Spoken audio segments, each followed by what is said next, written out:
जय, संत समाज की जय। परम पूज्य गुरुदेव जी, अर्शनी वंदनीय संत समाज, श्री साहिब जी की ओर से मेरे लिए आज्ञा हुई है भजन एवं विचारों के लिए। तो सबसे पहले आप सभी के समक्ष एक भजन प्रस्तुत है, तत्पश्चात विचारों की ओर चलेंगे। दिल दुखाना छोड़िए और दिल रुबा बन जाइए। आप पत्थर क्यों बने हैं, आईना बन जाइए। आप पत्थर क्यों बने हैं,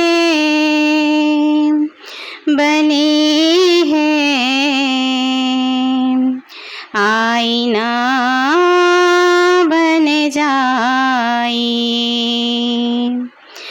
मंदिर तोड़ो, मस्जिद तोड़ो,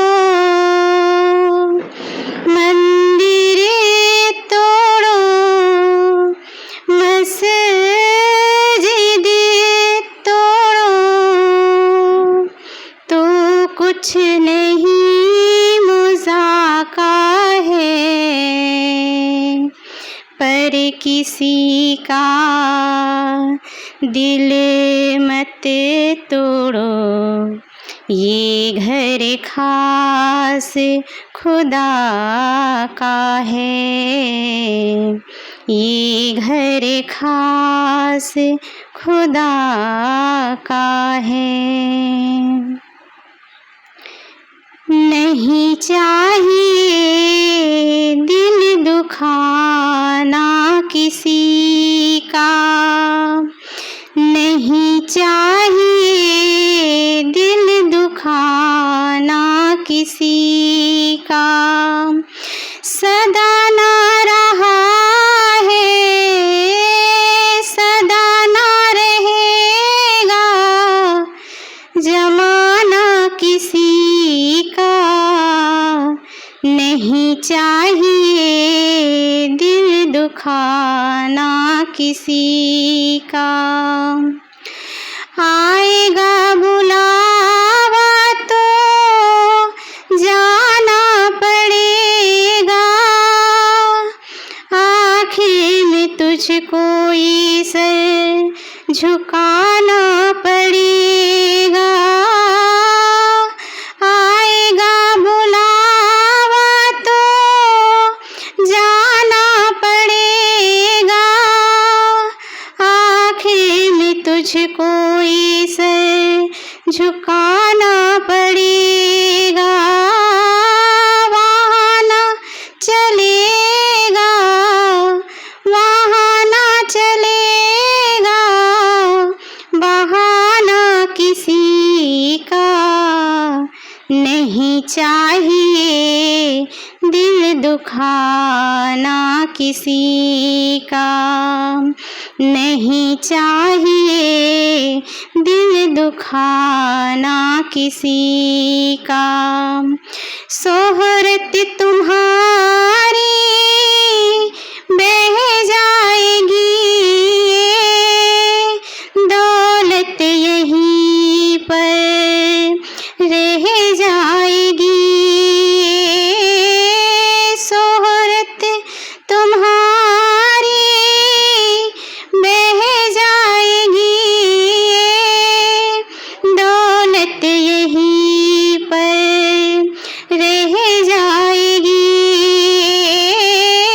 नहीं साथ जाता, नहीं साथ जाता खजाना किसी का।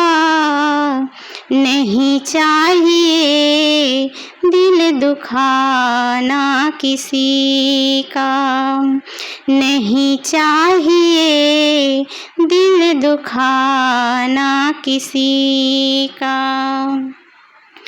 पहले तो तुम अपने आप को संभालो, हक नहीं तुमको बुराई औरों में निकालो।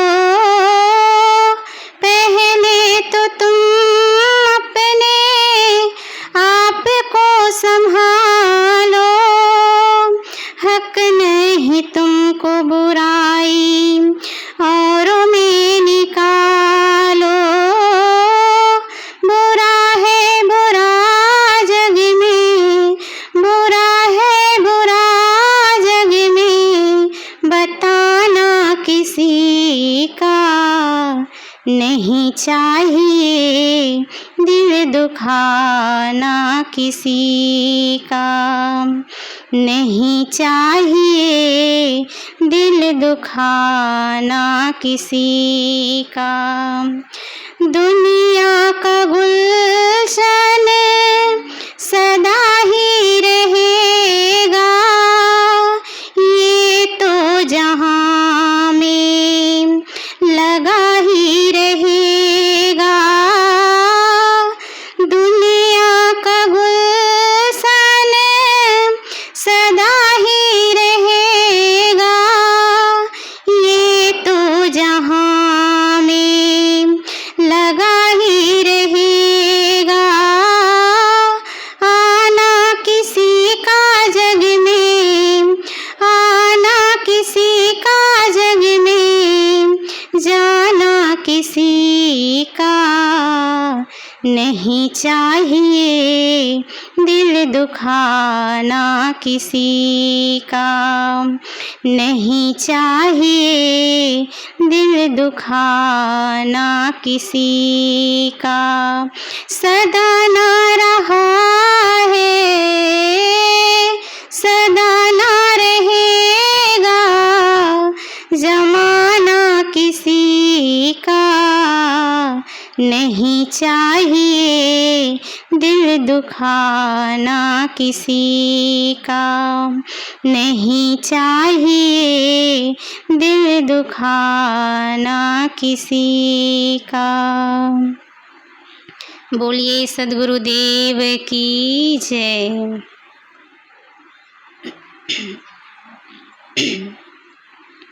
आइए अब विचारों की ओर चलते हैं।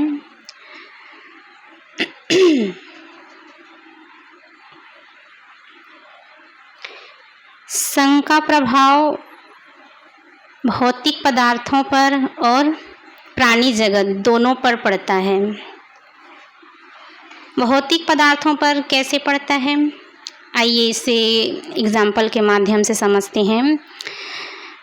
जैसे पानी को गुलाब जल का संग मिल जाए तो पानी से सुगंध आने लगती है, और यदि पानी को शराब का संग मिल जाए तो पानी से दुर्गंध आने लगती है। इसे समझने के लिए एक और एग्जाम्पल ले लेते हैं। दूध को यदि चीनी का संग मिल जाए तो दूध जो है मीठा हो जाता है, और वही दूध को यदि नमक का संग मिल जाए तो वह दूध खारा हो जाता है। दूध वही है, पानी वही है, लेकिन संग पाकर बदल जाता है। ठीक इसी प्रकार प्राणी जगत पर भी, प्राणियों पर भी संग का प्रभाव पड़ता है। आप सभी रामायण की कथा सुनी ही हैं, सब जानते ही हैं कि महारानी कैकेयी और मंथरा का उदाहरण आप सबके सामने प्रत्यक्ष ही है। महारानी कैकेयी श्री राम जी को बहुत प्रेम करती थी, बहुत प्यार करती थी, उनकी बड़ी प्रशंसा करती थी। जब महाराज दशरथ जी श्री राम जी का राज्याभिषेक करने वाले थे तो महारानी कैकेयी बहुत खुश थी। अपनी खुशी सबको जाहिर कर रही थी, सबके पास जा जाकर बता रही थी कि आज मेरे राम का राज्याभिषेक होने वाला है। लेकिन जैसे ही मंथरा का संग मिला, मंथरा का संग पाया, उनका मन पूर्ण रूप से चेंज हो गया, बदल गया। कैसे चेंज हो गया? उसके मन में ये हो गया कि मेरे पुत्र भरत के रहते राम क्यों इस राज्य पर राज करेंगे? इस राज्य पर तो राज मेरे पुत्र का होना चाहिए। उन्होंने महाराज दशरथ जी के पास जाकर कहा कि महाराज जी, आपने मुझे 2 वर मांगने के लिए कहा था, तो मैंने कहा था कि जब समय आएगा तब मैं वो 2 वर मांगूंगी, और आज जो समय आ गया है तो वही 2 वर मैं आपसे मांगने आई हूँ। महाराज दशरथ जी कहते हैं, कहो बताओ कौन सा 2 वर है, मांगो। तो महारानी कैकेयी कौन सा 2 वर मांगती है? पहला वर है कि मेरे पुत्र भरत को राज्य दे दीजिए, और दूसरा वर श्री राम को 14 वर्ष के लिए वनवास। महारानी कैकेयी की ये बात सुनते ही महाराज दशरथ जी बड़े ही दुखी हो गए, सोच में पड़ गए, असमंजस में पड़ गए कि अब मैं क्या करूं, क्योंकि उनका मन था कि श्री राम को राज्य अभिषेक किया जाए, लेकिन यहाँ कैकेयी क्या कह रही है कि भरत का राज्याभिषेक होना चाहिए। महाराज दशरथ जी महारानी कैकेयी को बहुत समझाने का प्रयास किए, लेकिन महारानी कैकेयी नहीं समझी। महाराज दशरथ जी यहाँ तक ये भी कहें कि श्री राम के बिना मेरे प्राण नहीं रहेंगे, लेकिन फिर भी महारानी कैकेयी के मन में कोई परिवर्तन नहीं आया, उनके विचार बदला ही नहीं, अपने निर्णय पर अड़िग रही। और इसका दुष्परिणाम हुआ क्या? अंत में महाराज दशरथ जी रोते बिलखते हुए अपने प्राण त्याग दिए, और महाराज श्री राम को जैसे सुपुत्र को वन जाना पड़ा। एक मंत्रा के कारण, एक गलत निर्णय के कारण पूरे अयोध्या नगरी में हाहाकार छा जाता है। ये संग का प्रभाव आदमी के जीवन में बड़ा ही गहरा प्रभाव डालता है। प्रत्येक मनुष्य के जीवन में संग, साहित्य और वातावरण बड़ा ही गहरा प्रभाव डालता है। इसका रंग कुछ निराला ही होता है, कुछ अलग ही होता है। इसलिए अपने जीवन में सबसे पहले संग में परिवर्तन करें, गलत संगति ना करें। यदि हम गलत संगत पकड़ भी लिए तो उस पर विचार करके, विवेक करके उसका शीघ्र त्याग करने में ही हमारी भलाई है। सदैव कुसंग से सावधान रहें। संत सम्राट सदगुरु कबीर साहिब जी कहते हैं, मारी मरे कुसंग की केला साथे बैर, वह हाले वह चिन्ह रे विधिना संग निबेर। सदगुरु कबीर साहिब जी केला के पेड़ और बेर की झाड़ का बहुत ही सुंदर उदाहरण देते हैं। यदि कहीं केला का पेड़ लगा हो और यदि वहीं पर पास में ही बेर की झाड़ उग आए तो आप समझ सकते हैं कि उस केला के पेड़ के पत्ते की दशा क्या होगी।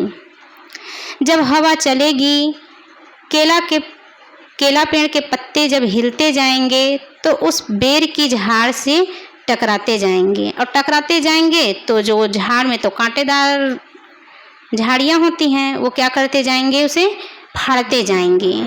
इस प्रकार वो सारे पत्ते फटते जाएंगे, पूर्ण रूप से खराब हो जाएंगे। ऐसे ही मनुष्य कुसंग में पड़कर अपना पूरा जीवन बर्बाद कर लेता है। एक सच्ची घटना मैं आप लोगों के बीच रखने जा रही हूँ। एक गांव में एक परिवार में एक लड़का रहता था, बहुत ही सीधा साधा था, पढ़ाई कर रहा था।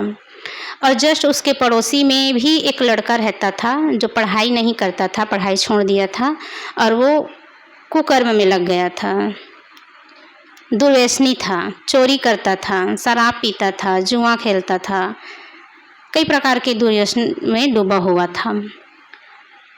पहले बाहर रहता था, कुछ दिनों के लिए वे अपने गांव में आए थे और धीरे धीरे उन दोनों की दोस्ती बढ़ती गई। एक दूसरे के घर आना जाना, संग में उठना बैठना, चलना फिरना, घूमना घामना, सब चीज़ होता था। अब एक दुर्व्यसनी व्यक्ति के साथ कोई सीधा साधा लड़का यदि दोस्ती करे तो वो क्या बनेगा? जैसे वो दुर्व्यसनी है वैसी वो भी दुर्व्यसनी बनेगा। यदि कोई इंसान शराबी का संग करेगा तो वो शराबी ही बनेगा, जुआरी का संग करेगा तो जुआरी बनेगा। अब चोर का संग किया है तो फिर चोरी करना ही सीखेगा। एक दिन क्या हुआ, दोनों ने चोरी करने का प्लानिंग बनाया, वो भी अपने चाचा के ही घर। दोनों प्लानिंग कर लिए। अब एक दिन चोरी किए, धान की चोरी किए थे वो लोग, धान की चोरी किए। चोरी करते हैं तो बहुत सावधानी रखने की आवश्यकता होती है, लेकिन फिर भी कितनों भी सावधानी रखें कुछ न कुछ तो गलती हो ही जाती है। जैसे जैसे वो लोग धान को लेकर जहाँ जहाँ जिधर से रास्ता बनाए थे, जिस तरफ गए उसी तरफ थोड़े थोड़े धान गिरते गिरते गए थे। तो दूसरे दिन सुबह लोगों को पता चल गया कि धान नहीं है, कम है, और ऐसे ऐसे गिरते गिरते धान गए हैं तो कोई न कोई इसी के यहाँ तरफ लेके गए हैं, इधर ही लेके गए होंगे। तो पता किए कि जो चोर था उन्हीं के घर में धान को रखा गया था। पुलिस बुलवाया गया। अब एक तो चोर ही था, कई बार जेल जा चुका था, उसको तो कोई फ़र्क नहीं पड़ा। दूसरा सीधा साधा पढ़ाई कर रहा था, तो उनका पूरा जीवन ही क्या हो गया, बर्बाद हो गया। जेल गया, पढ़ाई छूट गया, सब कुछ, पढ़ाई छूट गई, सब कुछ। अब वो पढ़ाई ही नहीं किए हैं तो आगे नौकरी भी की कोई उम्मीद किया ही नहीं जा सकता। पढ़ाई किए रहते हैं, आजकल तो एजुकेशन का ज़माना है, यदि पढ़ाई करेंगे तो अच्छी कोई नौकरी मिल जाती है। अब वो पढ़ाई ही नहीं किए थे, ऐसे ही उसका जीवन बर्बाद हो गया। ऊपर से और जेल गए। लोग कोई दुकान में रखना भी नहीं चाहते हैं, ना कोई राशन पानी की दुकान में रखेंगे उसको, ना कपड़ा की दुकान में रखेंगे, ना कोई मेडिकल, और एजुकेशन तो है ही नहीं, तो फिर सरकारी नौकरी की तो उम्मीद हम कर ही नहीं सकते ऐसे लोगों की। तो कुसंग में रहकर इंसान अपना पूरा जीवन ही बर्बाद कर देता है। यदि आप भी अपने जीवन को बचाना चाहते हैं, बर्बाद होने से बचाना चाहते हैं, तो जीवन भर कुसंग से सावधान रहने की आवश्यकता है। सदैव संतों की संगत करें, गलत दोस्ती ना करें। संतों की संग करने की बहुत ही महती ही आवश्यकता है, बहुत ही ज़रूरी है, क्योंकि साधु संगति ही जीवन के लिए क्या है, कल्याणकर है। सदगुरु कबीर साहिब जी कहते हैं, संगति कीजिए साधु की, हरे और की व्याधि, ओछी संगति क्रूर की, आठों पहर उपाधि। आगे और कहते हैं, संगति से सुख उपजे, कुसंगति से दुख होए। कुसंग से केवल दुख ही मिलता है। कुसंग में पढ़कर इंसान दुराचारी बन जाता है, आतंकवादी बन जाता है। और यदि वही इंसान अच्छी संगत करेंगे, संतों का साथ लग जाएंगे, संतों का संग पा जाएंगे, तो वे भी शायद हो सके साधना मार्ग में लग जाए। यदि उसमें ना लग पाए तो कम से कम अच्छा भक्त, सज्जन, सदाचारी तो बन सकता है, राष्ट्र के लिए एक अच्छा नागरिक बन जाएगा। इसलिए जीवन में सत्संगति बहुत ही ज़रूरी है। कुसंग रहित जीवन जिसका है वही व्यक्ति उच्च स्थान में पहुंच सकता है, भगवान को पा सकता है। एक चींटी का ही उदाहरण ले लेते हैं। एक चींटी यदि धूल का संग करेगी, धूल के संगत में रहेगी, तो वो पांव से दबकर मारी जाएगी।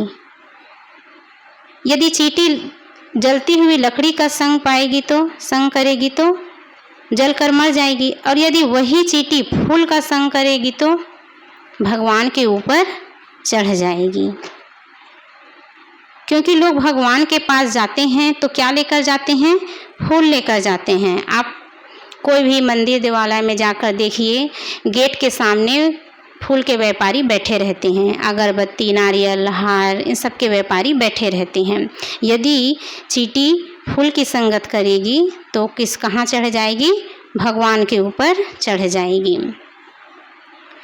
अभी कुछ दिनों से हम लोग वर्तमान गुरुदेव जी द्वारा रचित एक ग्रंथ का अध्ययन कर रहे हैं, जिसका नाम है मुक्ति का प्रवेश द्वार। उसमें एक विषय के अंतर्गत आया है, क्वेश्चन आया है, वो है क्या है, एक क्वेश्चन आया है, सांप का घर क्या है। तो उसमें गुरुदेव जी लिखते हैं कि सांप का घर कुसंग है। अधिकांश लोगों का बिगाड़ कुसंग से ही होता है। एक बार एक राजा किसी बाजार मेला से गुजर रहे थे। एक बार एक राजा किसी बाजार मेला से गुजर रहे थे। अब मेला है, मेला में कई प्रकार के लोग आते हैं, व्यापारी आते हैं अपने सामान को बेचने के लिए। झूला वाले आते हैं, मिठाई वाले आते हैं, अनेक प्रकार के खिलौने वाले आते हैं, कई प्रकार के आते हैं। तो उस मेला में तोते बेचने वाले व्यापारी आए थे। तो उस राजा की नज़र उस तोते पर पड़ी। राजा साहब का मन हुआ कि मैं एक तोता खरीदूंगा। वे गए उस व्यापारी के पास और पूछे कि इस तोता का कीमत क्या है। तब व्यापारी कहता है कि मैं एक तोता नहीं बेचता हूँ, जोड़ा बेचता हूँ। तब राजा साहब पूछते हैं कि अच्छा ठीक है, बताओ भाई जोड़े का कीमत क्या है। तब व्यापारी कहता है, एक विनोद टाइप के करते हैं, मजाक जैसे, कि जंतर मंतर तंतर रेट में बड़ा अंतर। उन्होंने कहा पहले ये कहते हैं, बताते हैं कि जो सफ़ेद रंग के पिंजड़े में तोता है वो 5,000 का है, और जो काले रंग के पिंजड़े में जो तोता है वो 5 रुपये का है। तब राजा पूछते हैं कि रेट में इतना अंतर क्यों, केवल पिंजड़ा का ही कलर चेंज हुआ है। तो व्यापारी कहता है कि जंतर मंतर तंतर रेट में बड़ा अंतर, खरीदो तब जानो राजा साहब। अब राजा साहब अपने मंत्री से कहते हैं कि दोनों तोता खरीद लो और महर पर ले चलो। अब वे दोनों तोता खरीद के महर पे ले गए। और जो सफ़ेद रंग के पिंजड़े में जो तोता था वो कितने हज़ार का था, 5,000 का। उस 5,000 वाले तोता को उन्होंने अपने जो शयन कक्ष के सामने खिड़की में टंगवा दिए, रखवा दिए वहीं, और राजा साहब राज दरबार चले गए। राज दरबार चले गए। शाम हुई, जब राजा वहाँ से वापस आए, लौटे, तब तोता देखता है, राजा साहब को देखता है और कहता है, राजा साहब नमस्कार, आप आ गए राज दरबार से। राजा साहब कहते हैं, हाँ मैं आ गया। फिर राजा साहब भी पूछते हैं, आपकी तबीयत ठीक है? हाँ ठीक है। भोजन हो गया? तोता कहते हैं, हाँ हो गया, आप भी कर लीजिए। राजा साहब भोजन करने के लिए गए, भोजन करके आए रात में अपने शयन कक्ष में। तो क्या कर रहे थे, सोने की तैयारी कर रहे थे, और ये सब तोता खिड़की से देख रहे थे। क्या देख रहे थे, राजा साहब सीधा आए और सोने की तैयारी कर रहे थे। वे सोचे कि न सत्संग कर रहे हैं, सुन रहे हैं, न भजन सुन रहे हैं, न कोई ग्रंथ का अध्ययन कर रहे हैं, बस आए और चुपचाप लेट गए। कुछ देर विचार किया, सोचा कि राजा साहब तो बड़े ही सेवाभावी हैं, अपने प्रजा का खूब सेवा करते हैं, लेकिन ये स्वाध्याय नहीं करते हैं। और जीवन में सत्संग स्वाध्याय बहुत ही ज़रूरी है, नहीं तो इनका जीवन तो पूरा व्यर्थ चला जाएगा, नहीं तो पूरा इनका जीवन व्यर्थ चला जाएगा। यह सोचकर वह तोता कहता है कि राजा साहब आप यदि बुरा ना माने तो मैं कुछ बातें कहूँ। तो राजा साहब कहते हैं कि हाँ कहो। तब तोता कहता है, आप अपनी प्रजा का पूरा ध्यान रखते हैं, पूरा ख्याल रखते हैं, कभी कभी अपने लिए भी समय निकाल लिया करिए, अपना भी ध्यान रखा करिए। तब राजा कहता है, मैं तो अपना ध्यान रखता हूँ भाई, खाता हूँ, पीता हूँ, सोता हूँ। तो तोता कहता है कि ऐसे ध्यान नहीं। तब राजा पूछता है, तो कैसे ध्यान? तब तोता कहता है कि मन को अच्छा रखने के लिए सत्संग स्वाध्याय सुनना बहुत ज़रूरी है। मन को अच्छा रखने के लिए सत्संग स्वाध्याय बहुत ही ज़रूरी है। इससे मन अच्छा रहेगा, हमारा जीवन अच्छा रहेगा। आप तो सेवा भावी है ही, ये बहुत ज़रूरी है। तब तोता कहता है, राजा कहता है, हाँ ये तो आप बिल्कुल सही कह रहे हैं, लेकिन मुझे तो भजन नहीं आता। तब तोता कहता है कि मुझे तो आता है। तब तोता एक भजन सुनाया मस्त मीठा मीठा और कहा, राजा साहब अब आप सो जाइए, शुभ रात्रि। राजा साहब सो गए, तोता भी सो गए। जब राजा साहब जब सुबह उठते हैं तब देखते हैं कि तोता पहले से ही उठ गया है और मस्त मीठा मीठा भजन गा रहा है। जब तोता देखा राजा साहब को तो कहा, राजा साहब सुप्रभात, उठ गए आप? तो राजा साहब कहते हैं, हाँ मैं तो उठ गया, लेकिन आप तो मुझसे पहले उठ गए हैं। तो तोता ने कहा कि मैं जल्दी ही उठ जाया करता हूँ, आपसे निवेदन है कि आप भी जल्दी उठ जाया करिए, क्योंकि आपको पूरे प्रजा को देखना रहता है, राज्य को संभालना रहता है, सारे कारोबार आपको स्वयं देखना पड़ता है, इसलिए जल्दी उठा करिए। राजा साहब बड़े ही खुश हो गए। ये तोता तो बड़े ही समझदार है, सत्संगी है, शिक्षित है, बढ़िया शिक्षा दे रहा है। ये 5000 का तोता तो बहुत ही बढ़िया है, कितने सारे ज्ञान की बातें ये बता रहा है, बहुत खुश हो गए। अब दूसरे दिन जो काले रंग के पिंजड़े में तोता था उसको टंगवा दिया गया अपने शयन कक्ष के खिड़की के सामने।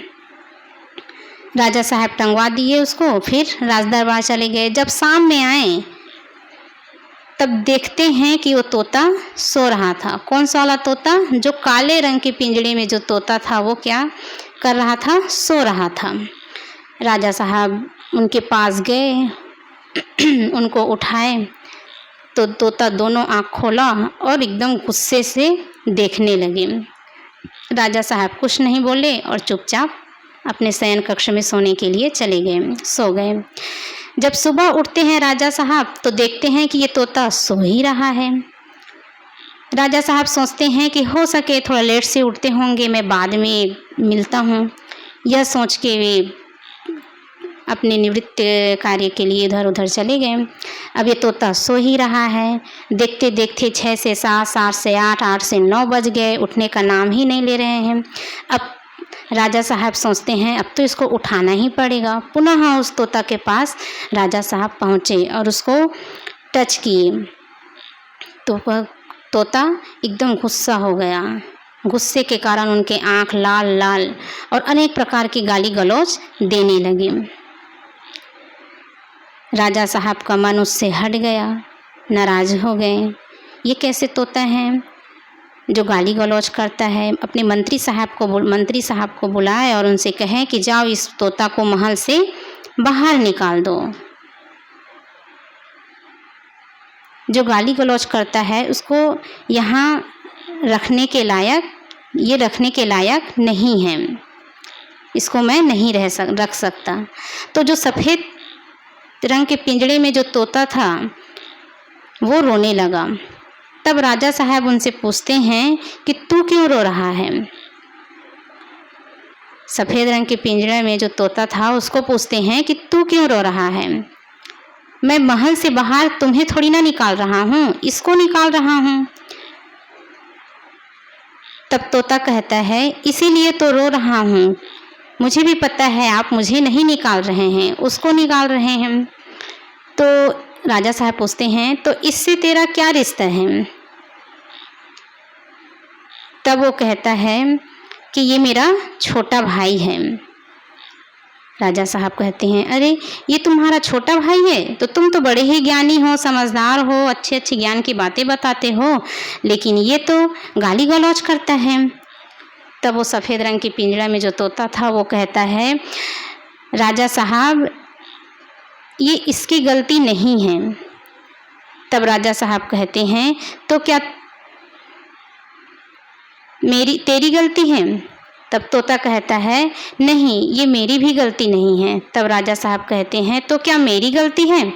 तब वो तोता कहता है राजा साहब, ना ये इसकी गलती है, ना मेरी गलती है, ना ये आपकी गलती है, ये तो संगत का प्रभाव है। हम दोनों का जन्म एक साथ हुआ था, लेकिन बचपन में ही हम दोनों बिछड़ गए थे।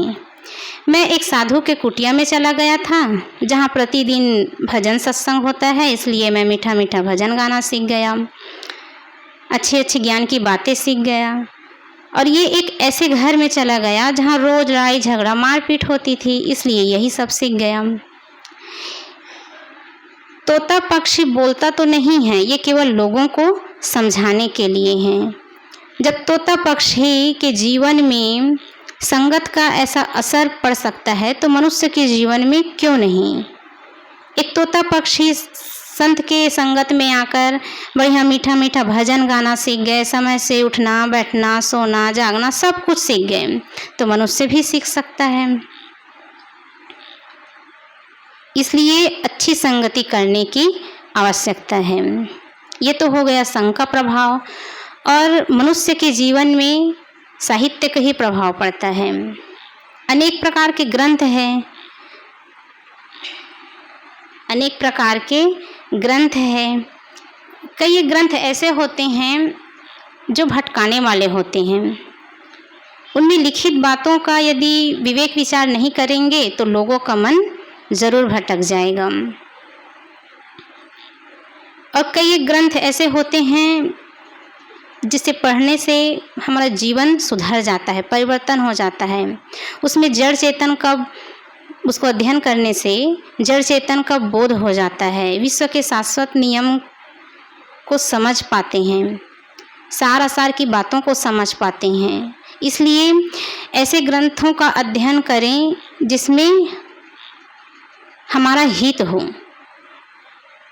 ग्रंथ को जब पढ़ते हैं तो विवेक पूर्वक पढ़ें, उस पर विचार करें, और जितनी भी सार बातें हैं उसको ग्रहण करें, और जो असार बातें हैं उसका त्याग कर दें। इस प्रकार साहित्य का भी हमारे जीवन में प्रभाव पड़ता है, इसलिए इससे भी सावधानी की आवश्यकता है। साथ ही साथ वातावरण का भी प्रभाव पड़ता है। यदि वातावरण अनुकूल हो, सही हो, तो हम उस वातावरण में रहकर सही साधना कर सकते हैं, अपने जीवन को सही ढंग से बिता सकते हैं। और यदि वातावरण अनुकूल न हो, प्रतिकूल हो, सही न हो, तो हम वहाँ सही ढंग से साधना नहीं कर सकते हैं, सही ढंग से जीवन नहीं बिता सकते हैं। इसलिए यदि प्रतिकूल वातावरण हो तो ऐसे वातावरण का त्याग करने में ही हमारी समझदारी है। तो प्रत्येक आदमी के जीवन में संग, साहित्य और वातावरण का बड़ा ही गहरा प्रभाव पड़ता है, इससे सावधान रहने की आवश्यकता है। बस इतना ही कहकर मैं अपनी वाणी को विराम देती हूँ। बोलिए सद्गुरुदेव की जय, संत समाज की